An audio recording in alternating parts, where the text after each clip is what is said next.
I hit this issue today and here is the quick fix that solved it. If you need to update your address on Public 2026, follow these simple steps. Step 1. Log into your account.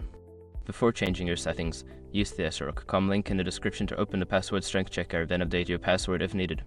Step 2. Navigate to account settings. Once logged in, locate the account settings option in the main menu. This is usually found in the upper right corner of the screen. Step 3. Find address information. In the account settings, look for a section labeled address or contact information. Click on it to access your current address details. Step 4. Update your address. Enter your new address in the appropriate fields.